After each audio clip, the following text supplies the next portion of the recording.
Darkseid is gone, but his legacy may live on.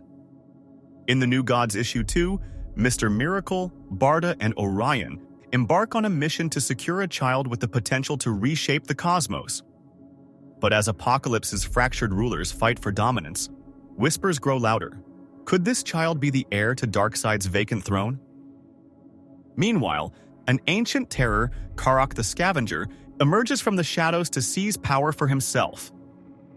Is a new era of darkness inevitable, or can the New Gods prevent the rise of another tyrant? The New Gods issue 3 opens with an intense scene where the Scavenger, commanding his warriors, orders them to send up the Sphyrstrom. As the ominous device ascends, it reaches a critical height before unleashing a deadly shower of what resembles black spikes. In the following panel, Karak is locked in fierce combat against the forces of Apokolips. The story then shifts focus to a discussion between Metron and the Chronicler, during which the Chronicler has summoned Metron to recount the history of the gods of the Second World. This historical account serves a crucial purpose, shedding light on Karak's past, his driving force, and the reasons that make him such a formidable danger to the New Gods. The Chronicler delves into an expansive history of the ancient gods of the Second World, a realm nearing its demise due to war. Among them were Parzunum, Arborstruda, and Niktar, refugees who took it upon themselves to lead others displaced by conflict toward a new beginning. Arborstruda, known as a benevolent figure, was revered as the god of wanderers and nomads. She gathered the lost, the forsaken, and those cast aside by war, drawing them into her care as they followed in her footsteps wherever she roamed. Among them was Niktar, the youngest of the three. Hailed as the god of explorers and pathfinders, he was driven by an insatiable desire to chart new frontiers. Yet, it was this very ambition that sealed his fate, as his relentless pursuit of the unknown led him into the grasp of darkness. Parzunum, the middle sibling, earned renown as the god of invention and industry. Tinkerers, mathematicians, and scholars revered him, their advancements culminating in the construction of the first great wandering planet, originally called Zurum-Uon. However, when it fell into the grip of a darker power, it was transformed into Machinotarum, Karak's dominion. We learn that Parzunum possessed extraordinary foresight, a gift that allowed him to predict the fall of the Second World, his own death, and his eventual return in the Third World, where he would have a role to play in the emergence of the Fourth World. The narrative reveals that Niktar and his explorers ventured to a desolate world, where the remnants of a long-extinct civilization concealed a sinister power, a sentient darkness with a malevolent will. This force ultimately consumed Niktar and his people, taking possession of them entirely. Driven to insanity, Niktar, now overflowing with unimaginable power, returned to Zurum-Uon, where he slaughtered his sister, Arborstruda, devoured her remains, and declared himself the god of scavengers. Parzunum, unwilling to fully yield to Niktar's domination, was imprisoned by his brother.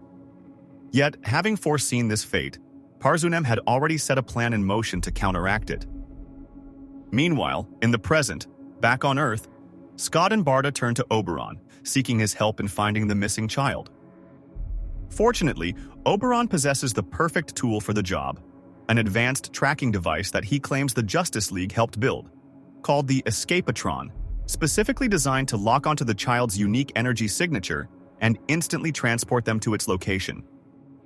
Flashing back to the past, we witness a captured Parzunum, who, instead of surrendering, fractures his consciousness, sending two aspects of himself, Modir and Pater, into the cosmos in search of liberation.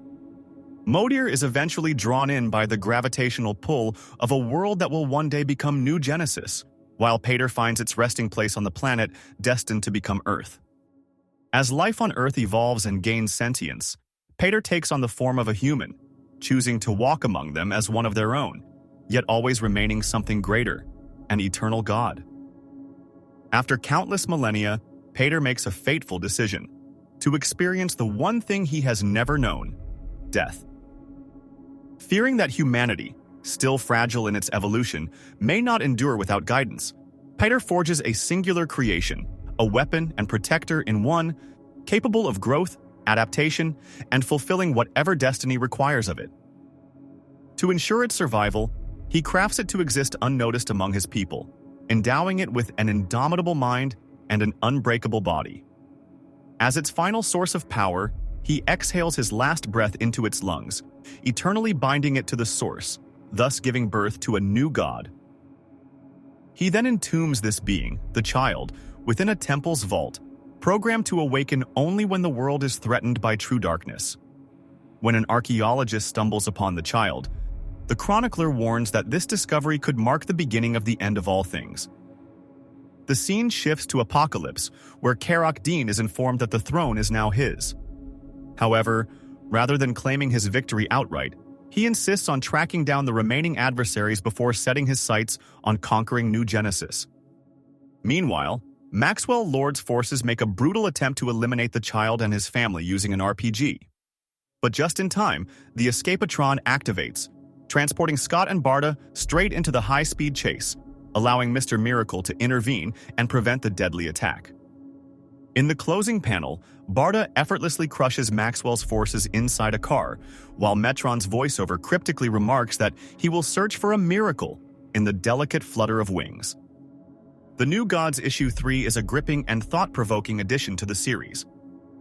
It lives up to its promise of delivering grand cosmic storytelling, blending intricate themes with breathtaking artwork.